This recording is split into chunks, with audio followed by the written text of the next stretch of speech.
ओम गणेशाय नमः। आप सभी को अक्षय तृतीया की हार्दिक शुभकामनाएं। देखिए, बहुत ही ज़रूरी चीज़ें जो आज के दिन करने वाली हैं उसे आपको मैं बता देती हूँ। सबसे पहले और ज़रूरी चीज़ कि अक्षय तृतीया 22 अप्रैल को आ रही है और दिन पड़ रहा है शनिवार। तो देखिए, अगर आपके घर में पैसे की बरकत नहीं है, धन काफ़ी आता है और आपको लगता है कि इससे हमारा गुजारा हो जाएगा, मगर महीने के आखिरी में कुछ भी नहीं बचता है और बरकत अगर हम कहें तो बरकत ज़रा भी नहीं है और घर में ग्रह कलेश वगैरह भी है। और आप अगर ये देखते हैं कि मन की जो शांति सी है वो भी नहीं है, तो इसके लिए बहुत ही अचूक उपाय है। आपको क्या करना है, शनिवार के दिन 22 अप्रैल को आपने तांबे के लोटे के अंदर घर से जल भर के लेके जाना है। उसके अंदर थोड़ा सा दूध डालना है, उसके अंदर थोड़ी सी चीनी डाल सकते हैं आप, और उसके अंदर साथ ही आपको काले तिल डालने हैं। तो आप अगर 4-5 दाने भी काले तिल के डालते हैं तो भी बहुत है। तो आप ऐसे करके उसे जाके पीपल के वृक्ष के नीचे उनकी जड़ में आपको वो जल अर्पित करना है।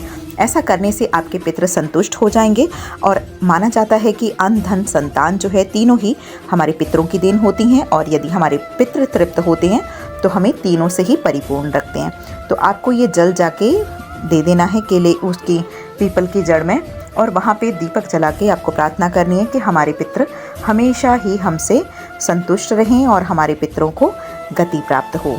तो आपको ऐसा करके फिर आपको शिव मंदिर में जाना है। वहाँ पे फिर आप जल भर के लेके जाएंगे और भगवान शिव के पास ये करने वाला उपाय है। ये भी धन संपदा को बढ़ाने वाला उपाय है। आपको देखिए, लड्डू गोपाल हमारे सभी के घरों में होते हैं और इस दिन लड्डू गोपाल का जो श्रृंगार किया जाता है वो चंदन से किया जाता है। पूरी तरह से इनकी बॉडी पे चंदन का लेप लगा दीजिए। कई लोग तो फेस पे भी लगा देते हैं, उसके बाद फिर इनको चंदन से ही सजाते हैं। तो आज के दिन जो सजाया जाता है भगवान श्री कृष्ण को, लड्डू गोपाल को, भगवान विष्णु के स्वरूप को, तो वो हम करते हैं चंदन के साथ। इसका विशेष फल माना जाता है और आज माना जाता है कि ये सत्तू का भोग ही लगाना चाहिए और साथ ही जो भी आपका ऋतुफल होगा उसका आपको भोग लगाना है। तो आपको बड़े ही प्रेम से पहले भगवान को आपको स्नान करवाना है। आप चाहें तो दूध, दही, घी, शक्कर, इन सभी चीज़ों से आप कर सकते हैं। तुलसी का पत्ता ज़रूरी होता है डालना, और जो भी इनका भोग बनेगा उसमें भी आप तुलसी का पत्ता ज़रूर ऐड करेंगे। तो देख लीजिए, आपको जो भी सुविधा अनुसार आपने खीर बनानी है या कुछ और करना है तो आप करके भगवान को भोग लगा सकते हैं। मगर जो आज का श्रृंगार किया जाएगा भगवान श्री कृष्ण का, वो किया जाएगा चंदन से, चाहे वो लाल चंदन हो, सफ़ेद चंदन हो या पीला चंदन हो। वरना आप तीनों के कॉम्बिनेशन से, जैसे पीले चंदन से आप पहले भगवान को बॉडी पे आप लगा दें, लेपन कर दें, और उसके बाद लाल चंदन से और सफ़ेद चंदन से उन्हें सजा दें, तो भगवान बहुत ही प्यारे और सुंदर लगते हैं। मैं जब अपने ठाकुर जी को सजाऊंगी तो उसकी मैं फ़ोटो ज़रूर आपके साथ शेयर करूंगी। तो आप भी अपने हिसाब से, जिस तरीके से आपको अच्छे लगते हैं उस हिसाब से आप कीजिए। और इनको सजाने के बाद इनकी नज़र ज़रूर आपको उतारनी है और इनको भोग साथ ही लगा देना है, क्योंकि माना जाता है जैसे ही ये नहाते हैं वैसे ही इन्हें भूख बहुत जल्दी लग जाती है। तो पहले ही आप इनका जो भी आपने भोग लगाना है उसको आप तैयार करके रख लीजिएगा। इसके बाद देखिए, एक और उपाय है जो कि बहुत ही अचूक उपाय है। देखिए, हम सभी इतने समर्थ तो नहीं हैं कि हम सारी ही चीज़ें खरीद सकें बाज़ार से। तो हमने क्या करना है, इस दिन भगवान विष्णु को जो भी लड्डू रूप में हमने अपने लड्डू गोपाल जी रखे हैं, या फिर जिन्होंने लड्डू गोपाल नहीं रखे हैं, भगवान विष्णु और माता लक्ष्मी ही होंगे, तो उन्हें जो है वो ऋतु फल ज़रूर ही चढ़ाना है। देखिए, ऋतु के अनुसार ही हमें फल और फूल से भगवान की पूजा अर्चना करनी चाहिए।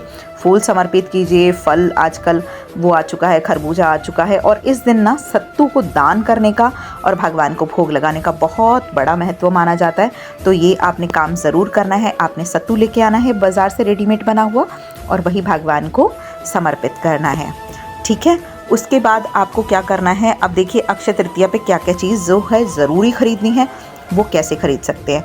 देखिए, एक तो कमलगट्टे की माला अगर आप नहीं खरीद सकते तो 5 या 7 कमलगट्टे आप ले आइए। वो ज़्यादा के नहीं आएंगे, वो 50 रुपये तक में आपके आ जाएंगे। तो ये आपने कमलगट्टे ले लेने हैं।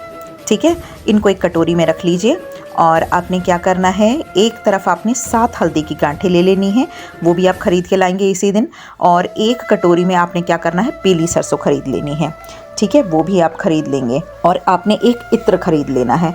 तो ये चीज़ें जो हैं ये बहुत ज़रूरी हैं। देखिए, जो पीली हल्दी है ये माना जाता है गुरु भगवान मजबूत होते हैं इससे, और जो इत्र है ये भगवान शुक्र के लिए होता है।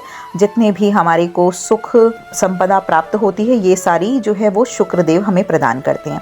तो आपको ये दोनों चीज़ें रख लेनी है और साथ ही आपको कमलगट्टे ये माता लक्ष्मी के लिए होते हैं। देखिए अब हम सोना नहीं खरीद सकते मगर हम चांदी तो खरीद सकते हैं। अगर आप चांदी का सिक्का भी नहीं खरीद सकते तो आप चांदी का लौंग वगैरह कुछ ना कुछ इस दिन ज़रूर बाय कीजिए। इस दिन ज़रूर आपको ख़रीद के लाना है। आप देखेंगे धीरे धीरे करके आपके घर में कितनी बरकत होनी शुरू हो गई है। देखिए ज़्यादा का लौंग नहीं आएगा, जो नाक में पहनते हैं ना, हम नथ बोल सकते हैं, आप लौंग बोल सकते हैं, हमारे में उसे लौंग बोलते हैं। तो वो नाक का जो होता है, नाक का कोका भी बोलते हैं, तो वो भी आप बाय कर सकते हैं। वो 100-150 का वो आप चांदी का वो ले सकते हैं। वरना और कोई अंगूठी वगैरह ही आपको अगर लग रहा है कि आप सोना नहीं खरीद पाएंगे, वो ले लीजिए, बिछुआ ले लीजिए, कुछ भी आप ले सकते हैं। इन्हें एक थाली में रखिए और स्वास्तिक बनाइए वहाँ पे चावल से और टीके से, रोली से, इन पे सब पे लगाइए और इनके भी धूप दीप इन्हें दीजिए। उसके बाद इन सब चीज़ों को आपने क्या करना है कि एक पोटली में इन्हें आपने बांध के रख देना है और इनको रोज़ ही आप धूप दीप देते रहेंगे। देखिए इनसे आपके सारे ग्रह मजबूत हो जाएंगे। और आज का जो दिन होता है अक्षय तृतीया का, माना जाता है कि ये इस दिन किया गया जो पुण्य होता है वो बहुत हज़ारों गुना ज़्यादा बढ़ के मिलता है। तो आज के दिन जितनी ज़्यादा आप पूजा पाठ कर सकते हैं उसको आपको ज़रूर करनी चाहिए। ये बहुत ही फलदायी होती है हमारे लिए। ठीक है, तो इस चीज़ को आपने ज़रूर ही कर लेना है और इस उपाय को करने के बाद आप खुद देखेंगे कि आपकी ज़िंदगी में कहाँ से कहाँ तक फ़र्क आ गया है। बोलो लक्ष्मी नारायण भगवान की जय।